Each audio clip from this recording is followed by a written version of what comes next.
নমস্কাৰ বন্ধুসকল, welcome to my YouTube channel Assam career latest. পুনৰ এপি পুলিচৰ ফালৰ পৰা নতুনকৈ পোষ্ট মুকলি কৰি দিয়া হৈছে 2025 বৰ্ষৰ কাৰণে।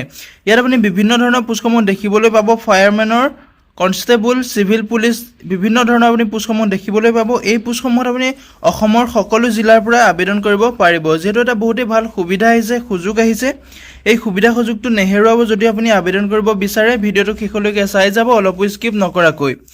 এই ভিডিঅ'টোত মই ফুল ইনফৰমেশ্যন দিম। আপুনি পোষ্টসমূহত কেনেদৰে আবেদন কৰিব, আবেদন কৰিবলৈ আপোনাৰ বয়সৰ সময়সীমা কিমান লাগিব, কিমান এপ্লিকেশ্যন ফিজ কাটিব লাগিব আৰু কিমান এডুকেশ্যন কোৱালিফিকেশ্যন লাগিব, কেতিয়াৰ পৰা এই পোষ্টসমূহত আবেদন প্ৰক্ৰিয়াটো ষ্টাৰ্ট হ'ব আৰু কেতিয়ালৈকে লাষ্ট ডেট আছে, সম্পূৰ্ণ তথ্য এই ভিডিঅ'টোত আলোচনা কৰিম। ভিডিঅ'টো শেষলৈকে চাই যাব, অলপো স্কিপ নকৰাকৈ। ইয়াতে দেখিবলৈ পাইছে APSSB police constable, firemen constable, Civil Police New Recruitment 2025 Notification Out Apply Online। যেহেতু APSSB Arunachal Pradesh staff selection বৰ্ডৰ ফালৰ পৰা পুলিচৰ constable, firemen constable, civil police new recruitment মুকলি কৰি দিয়া হৈছে 2025 বৰ্ষৰ কাৰণে। এই পোষ্টসমূহত আপুনি আবেদন কৰিবলৈ মিনিমাম আপুনি 10 পাছ কৰিলে এই পোষ্টসমূহত আবেদন কৰিব পাৰিব। লগতে আপোনাৰ যদি ITI আছে তেতিয়া আপুনি বেলেগ ধৰণৰ পোষ্টত আবেদন কৰিব পাৰিব। অসমৰ সকলো ডিষ্ট্ৰিক্টৰ পৰা এই পোষ্টসমূহত আবেদন কৰিব পাৰিব। অকল অৰুণাচল পুলিচ বুলি অৰুণাচলৰ ডিষ্ট্ৰিক্টতে, অৰুণাচল ষ্টেটতে নহয়, অসম ষ্টেটৰ পৰাও সকলো ডিষ্ট্ৰিক্টৰ পৰা এই পোষ্টসমূহত আবেদন কৰিব পাৰিব। যদি আপুনি ইণ্টাৰেষ্টেড হয়, এলিজিবল হয়, পোষ্টসমূহত আবেদন কৰি ল'ব পাৰিব। লিখা আছে, the Arunachal Pradesh staff selection board APSSB has release the official notification for the recruitment of 954 post firemen constable MTS and other vacancy. Interested আৰু এলিজিবল কেণ্ডিডেট হ'লে এই পোষ্টসমূহত আবেদন কৰি ল'ব পাৰিব। যিহেতু 954টা পোষ্ট মুকলি হৈছে। এই পোষ্টসমূহ ফায়াৰমেন, কনষ্টেবল, MTS আৰু বিভিন্ন ধৰণৰ পোষ্ট দেখিবলৈ পাব। যদি আপুনি পোষ্টসমূহত ইণ্টাৰেষ্টেড হৈ আবেদন কৰিম বুলি ভাবিছে, ভিডিঅ'টো শেষলৈকে চাই যাব, অলপ স্কিপ নকৰাকৈ। ইয়াতে অভাৰভিউটো দিয়া আছে, অভাৰভিউটো আপোনাক কৈ দিছোঁ। অৰ্গেনাইজেশ্যনটোৰ নেম হৈছে Arunachal Pradesh staff selection board APSSB। এই এপ্লাই প্ৰচেছটো আপোনাৰ পোষ্টসমূহত অনলাইন মাধ্যমেৰে আবেদন কৰিব পাৰিব। এপ্লাই লাষ্ট ডেটটো 25 আগষ্টলৈকে এই পোষ্টসমূহত আবেদন প্ৰক্ৰিয়াটো চলি থাকিব।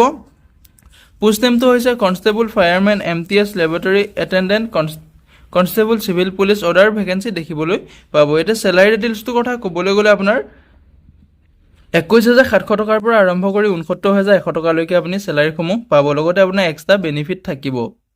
জব লোকেশ্যনটো হৈছে আপোনাৰ অৰুণাচল প্ৰদেশ। কোৱালিফিকেশ্যনটো আপোনাৰ মিনিমাম 10 পাছ কৰি এই পোষ্টসমূহত আবেদন কৰিব পাৰিব। অফিচিয়েল ৱেবছাইটটো হৈছে apssb.nic.in। এতিয়া ইলিজিবিলিটি ক্ৰাইটেৰিয়াটো আপুনি দিয়া আছে, the candidate must B a citizen of India. ভাৰতৰ আপুনি এজন কেণ্ডিডেট হ'ব লাগিব, তেতিয়া আপুনি পোষ্টসমূহত আবেদন কৰিব পাৰিব। যিহেতু অৰুণাচল প্ৰদেশ পুলিচৰ কাৰণে সকলো ষ্টেটৰ পৰা, ইণ্ডিয়া সকলো ষ্টেটৰ পৰা আবেদন কৰিব পাৰিব। এই ইম্পৰ্টেণ্ট ডেটটো হৈছে এপ্লিকেশ্যন ষ্টাৰ্ট হ'ব আপোনাৰ 1/8/2025। যিহেতু 1 আগষ্টৰ তাৰিখৰ পৰা এপ্লিকেশ্যন প্ৰক্ৰিয়াটো ষ্টাৰ্ট হৈ যাব। এপ্লিকেশ্যন লাষ্ট ডেটটো যিহেতু গম পাইছে 25 তাৰিখলৈকে আপোনাৰ এপ্লিকেশ্যন লাষ্ট ডেটটো আছে। যিটো আপোনাৰ এক্সাম হ'ব টেণ্টেটিভ এক্সাম। এক্সামটোৰ ডেট হৈছে আপোনাৰ অক্টোবৰ 26 তাৰিখে এক্সামটো হ'ব। লগতে আপোনাৰ ফিজিকেল ইফিচিয়েঞ্চি টেষ্ট আৰু ফিজিকেল ষ্টেণ্ডাৰ্ড টেষ্টটো নৱেম্বৰ 18 তাৰিখৰ পৰা আপোনাৰ আৰম্ভ হ'ব। ইয়াতে education qualification, age limit, post ডিটেইলছটো আপোনাৰ ইয়াতে দিয়া আছে। যিটো পোষ্ট আছে 461 পোষ্ট আছে কনষ্টেবলৰ কাৰণে। AAPBNৰ 25টা পোষ্ট আছে। ইয়াতে বয়সৰ সময়সীমাটো দিয়া আছে এই পোষ্টসমূহৰ কাৰণে 18 বছৰৰ পৰা 22 বছৰলৈকে আপুনি এই পোষ্টসমূহত আবেদন কৰিব পাৰিব। লগতে আপুনি এজ ইলেকশ্যনসমূহো লাভ কৰিব। SC ST হ'লে 5 বছৰকৈ, OBC হ'লে 3 বছৰকৈ এজ ইলেকশ্যনসমূহ লাভ কৰিব। এই পোষ্টসমূহত আবেদন কৰিবলৈ আপোনাৰ এডুকেশ্যন কোৱালিফিকেশ্যনটো আপোনাৰ মিনিমাম 10 পাছ কৰিও এই পোষ্টসমূহত আবেদন কৰিব পাৰিব। কনষ্টেবল যিটো চিভিল পুলিচ আছে, তাত আপোনাৰ 268টা পোষ্ট মুকলি হৈছে। এই পোষ্টসমূহতো আপুনি আবেদন কৰিবলৈ বয়সৰ সময়সীমাটো 18 বছৰৰ পৰা 22 বছৰলৈকে আবেদন কৰিব পাৰিব। লগতে আপোনাৰ এজ ইলেকশ্যনসমূহো থাকিব।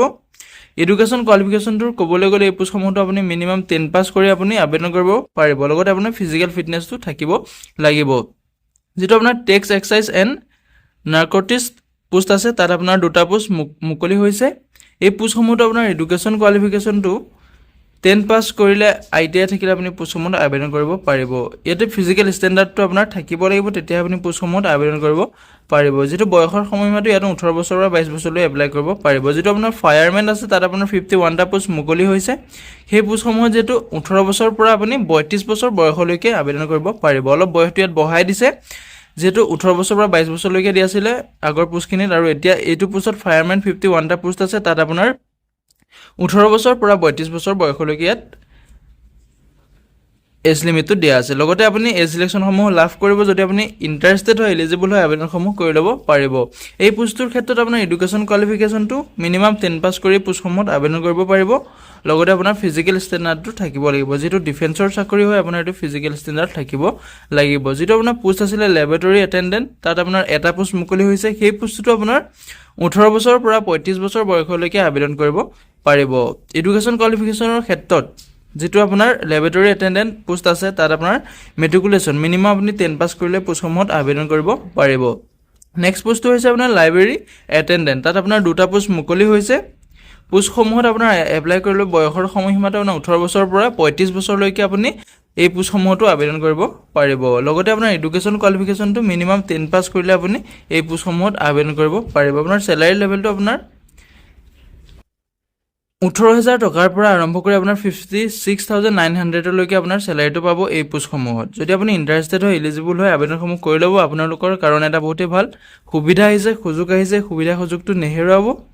আবেদন কৰিব বিচাৰিলে আপোনাৰ 1 আগষ্টৰ তাৰিখৰ পৰা যিহেতু আবেদন প্ৰক্ৰিয়াটো ষ্টাৰ্ট হৈ গৈছে, ভিডিঅ' ডেছক্ৰিপশ্যনতে মই অফিচিয়েল ৱেবছাইটৰ লিংক দি থ'ম, আপুনি তাতে গৈ আবেদনসমূহ কৰি ল'ব পাৰিব। যিটো আপোনাৰ মেনুৱেল এছিষ্টেণ্ট পোষ্ট আছে, তাত আপোনাৰ 4টা পোষ্ট মুকলি হৈছে। এডুকেশ্যন কোৱালিফিকেশ্যনৰ ক্ষেত্ৰত তাতো আপোনাৰ 10 পাছ কৰি আপুনি পোষ্টসমূহত আবেদন কৰিব পাৰিব। এই পোষ্টসমূহৰ আপোনাৰ দৰমহাটো 18,000 পৰা 56,900লৈকে আপোনাৰ দৰমহাটো থাকিব। এজ লিমিটটো যিহেতু আপুনি গম পাইছে 18 বছৰৰ পৰা 35 বছৰলৈকে এই পোষ্টসমূহত আবেদন কৰিব পাৰিব। ইয়াতে আৰু 3 বছৰ বঢ়াই দিছে, যিহেতু 35 বছৰলৈকে আছিলে, এই পোষ্টসমূহত আকৌ 35 বছৰলৈকে দিছে। লগতে আপুনি এজ ছিলেকশ্যনসমূহো লাভ কৰিব পাৰিব। ইয়াতে MTSৰ যিসমূহ পোষ্ট মুকলি হৈছিলে 108টা পোষ্ট মুকলি হৈছিল। এই পোষ্টসমূহতো আপোনাৰ 18 বছৰৰ পৰা 35 বছৰ বয়সলৈকে আপুনি এপ্লিকেশ্যন কৰিব পাৰিব। লগতে আপোনাৰ এজ ছিলেকশ্যনসমূহো লাভ কৰিব। যদি আপুনি পোষ্টটোত ইণ্টাৰেষ্টেড হয়, এলিজিবল হয়, আবেদনসমূহ কৰি ল'ব। ভিডিঅ' ডেছক্ৰিপশ্যনে মই অফিচিয়েল ৱেবছাইটৰ লিংক দিছোঁ, তাতে গৈ আপুনি আবেদনসমূহ কৰি ল'ব পাৰিব। এই পোষ্টটোৰ ক্ষেত্ৰতো আপোনাৰ এডুকেশ্যন কোৱালিফিকেশ্যনটো মিনিমাম 10 পাছ কৰি আবেদন কৰিব পাৰিব।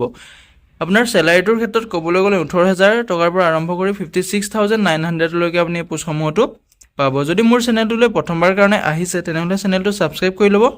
লগতে ভিডিঅ' ডেছক্ৰিপশ্যনত মই হোৱাটছআপ চেনেলৰ লিংক দিম, তাতো গৈ আপুনি হোৱাটছআপ চেনেলটো ফ'ল' কৰি ল'ব, যাতে প্ৰতিদিনে জবৰ আপডেটসমূহ পাই থাকিব পাৰে। লগতে ভিডিঅ'টো সকলো বন্ধু বান্ধৱীলৈ শ্বেয়াৰ কৰি দিব, যাতে সকলোৱে জবৰ আপডেটসমূহ পাই থাকিব পাৰে। ইয়াতে এপ্লিকেশ্যন ফিছৰ ক্ষেত্ৰত ক'বলৈ গ'লে যিটো অৰুণাচল প্ৰদেশৰ আছে, তেওঁলোকে 150 টকা এপ্লিকেশ্যন ফিজ কাটিব লাগিব। জেনেৰেল কেণ্ডিডেটে ইয়াত 200 টকা ফিজ কাটিব লাগিব। PWBDৰ ক্ষেত্ৰত আপোনাৰ কোনো ধৰণৰ এপ্লিকেশ্যন ফিজ দিব নালাগে। পে'মেণ্ট মোডটো আপুনি অনলাইন মাধ্যমেৰে পে'মেণ্ট কৰিব পাৰিব। PhonePe', Google pay', net banking যিকোনো মাধ্যমেৰে আপুনি পে'মেণ্ট কৰিব পাৰিব। ছিলেকশ্যন প্ৰচেছটো আপোনাৰ ফাৰ্ষ্ট ষ্টেজত আপোনাৰ এটা ৰিটেন এক্সাম হ'ব। ৰিটেন এক্সামত কোৱালিফাই কৰাৰ পিছত আপোনাৰ ফিজিকেল টেষ্ট হ'ব, য'ত আপোনাৰ PST আৰু PET হ'ব, ফিজিকেল ইফিচিয়েঞ্চি টেষ্ট আৰু ফিজিকেল ষ্টেণ্ডাৰ্ড টেষ্ট অনুষ্ঠিত হ'ব। সেই আপুনি যদি ফিজিকেল টেষ্টটো পাছ কৰে, শেষত আপোনাৰ এটা মেডিকেল এক্সামিনেশ্যন পাতিব। যদি আপুনি মেডিকেল এক্সামিনেশ্যনটো আপুনি কোৱালিফাই কৰে, তেতিয়া আপোনাৰ মেৰিটত নাম আহিব। যদি আপুনি পোষ্টসমূহত এপ্লাই কৰিম বুলি ভাবিছে, ভিডিঅ' ডেছক্ৰিপশ্যনে মই অফিচিয়েল ৱেবছাইটৰ লিংক দিম, তাতে গৈ আপুনি এপ্লাইসমূহ কৰি ল'ব পাৰিব। যদি আপুনি আবেদন কৰিম বুলি ভাবিছে, আবেদনসমূহ কৰি ল'ব, যিহেতু বহুত এটা ভাল সুবিধা আহিছে, সুযোগ আহিছেই। সুবিধা সুযোগটো নেহেৰুৱাব। আবেদন কৰিব বিচাৰিলে আবেদনসমূহ কৰি ল'ব পাৰিব। আজিলৈ ভিডিঅ'টো ইমানেই আছিলে। যদি ভিডিঅ'টো চাই ভাল পালে এটা লাইক কৰিব, আৰু মোৰ চেনেলটোলৈ যদি প্ৰথমবাৰৰ কাৰণে আহিছে, তেনেহ'লে চেনেলটো ছাবস্ক্ৰাইব কৰিবলৈ নাপাহৰিব। লগতে ভিডিঅ'টো সকলো বন্ধু বান্ধৱীলৈ শ্বেয়াৰ কৰি দিব, যাতে সকলোৱে জবৰ আপডেটসমূহ পাই থাকিব পাৰে। আৰু ভিডিঅ' ডেছক্ৰিপশ্যনত মই হোৱাটছআপ চেনেলৰ লিংক দিছোঁ, তাতো গৈ আপুনি হোৱাটছআপ চেনেলটো ফ'ল' কৰি ল'ব, যাতে প্ৰতিদিনে জবৰ আপডেটসমূহ সকলোতকৈ আগতীয়াকৈ পাই থাকিব পাৰে। জয় হিন্দ, জয় অসম।